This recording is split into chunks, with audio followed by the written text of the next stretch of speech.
AH Basavaraj ಅವರ ನೇತೃತ್ವದಲ್ಲಿ ಸಾಮೂಹಿಕ ವಿವಾಹ. ಮಾಗಡಿ ತಾಲೂಕಿನ ದೊಡ್ಡಯ್ಯನಪಾಳ್ಯದ ಶ್ರೀ ಬನಶಂಕರಿ ಫಾರ್ಮ್ ಹೌಸ್ನಲ್ಲಿ ಎಎಚ್ ಬಸವರಾಜ್ ನೇತೃತ್ವದಲ್ಲಿ ಸೋಮವಾರ ಉಚಿತ ಸಾಮೂಹಿಕ ವಿವಾಹವನ್ನು ಹಮ್ಮಿಕೊಳ್ಳಲಾಗಿತ್ತು.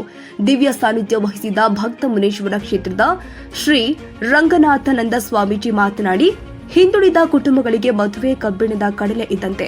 ಸಾಮೂಹಿಕ ಮತ್ತು ಸರಳ ವಿವಾಹಗಳಿಗೆ ಹೆಚ್ಚಿನ ಒತ್ತು ಕೊಡಬೇಕು ಮತ್ತು ನಮ್ಮ ಸ್ನೇಹಿತರು ಆದ ಎಎಚ್ ಬಸವರಾಜ್ ಅವರು ಮಾಡ್ತಾ ಇರುವ ಈ ದೊಡ್ಡ ಧರ್ಮ ಕಾರ್ಯ ರಾಜ್ಯಕ್ಕೆ ಮಾದರಿಯಾಗಿದೆ ಎಂದಿದ್ದಾರೆ. ಬಿಬಿಎಂಪಿ ವಿರೋಧ ಪಕ್ಷದ ಮಾಜಿ ನಾಯಕ ಎಎಚ್ ಬಸವರಾಜ್ ಮಾತನಾಡಿ, ಸಾಮೂಹಿಕ ಮದುವೆಗಳು ಹಣ ಉಳಿತಾಯದ ಜೊತೆಗೆ ಸಮಾಜದಲ್ಲಿ ಸಾಮರಸ್ಯದ ಪ್ರತೀಕವಾಗಿದೆ.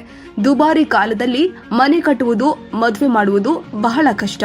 ಮದುವೆ ಸಾಲದ ಬಾಧೆಯಿಂದ ರಾಜ್ಯದಲ್ಲಿ ಸಾಕಷ್ಟು ಕುಟುಂಬಗಳು ತೊಂದರೆ ಅನುಭವಿಸ್ತಾ ಇದೆ. ಅಂತಹ ತೊಂದರೆ ಮಾಗಡಿ ತಾಲೂಕಿನಲ್ಲಿ ನಡೆಯಬಾರದು ಎಂಬ ನಿಟ್ಟಿನಲ್ಲಿ ಉಚಿತ ಸಾಮೂಹಿಕ ವಿವಾಹ ನಡೆಸಲಾಗ್ತಾ ಇದೆ ಎಂದಿದ್ದಾರೆ. ಈ ಸಂದರ್ಭದಲ್ಲಿ ಪುರಸಭಾಧ್ಯಕ್ಷ ರಮ್ಯಾ ನರಸಿಂಹಮೂರ್ತಿ, ನೇಪಾಳ್ ಗಂಗಮ್ಮ, ಸದಸ್ಯೆ ಭಾಗ್ಯಮ್ಮ, ಬಿಜೆಪಿ ಜಿಲ್ಲಾ ಪ್ರಧಾನ ಕಾರ್ಯದರ್ಶಿ ಎಂಆರ್ ರಾಘವೇಂದ್ರ, ಬಿಜೆಪಿ ಮಾಜಿ ಅಧ್ಯಕ್ಷ Dhananjay, Krishna, Manjunatha C, Jayaramu, Lakshman G, Krishna, Jeevika, Ganga, Hanumaiah, Anju, BJP ಮುಖಂಡೆ ಗೀತಾಂಜಲಿ, ದಯಾನಂದ, ಮಣಿ ಮತ್ತಿತರರು ಉಪಸ್ಥಿತರಿದ್ದರು.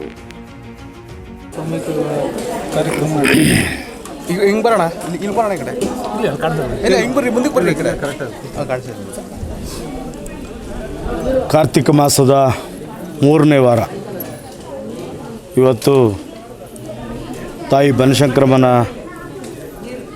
ಸಾಮೂಹಿಕ ವೇದಿಕೆ ಅಡಿಯಲ್ಲಿ ದೊಡ್ಡಯ್ಯನಪಾಳ್ಯದ ಶ್ರೀ ಪಟ್ಲದಮ್ಮ ಸನ್ನಿಧಾನದಲ್ಲಿ 2 ಜೋಡಿ ಶ್ರೀಪತಳ್ಳಿ ಹುಡುಗ, ವಿಜಿ ದೊಡ್ಡಿ ಹುಡುಗಿ, ಇನ್ನೊಂದು ಗೊಲ್ರಟ್ಟಿ ಒಂದು ಮತ್ತು ಇನ್ನೊಂದು ಗುಡೇಮರನಹಳ್ಳಿ, ಈ ಅಕ್ನಾಳು, ಈ 2 ಜೋಡಿಗಳ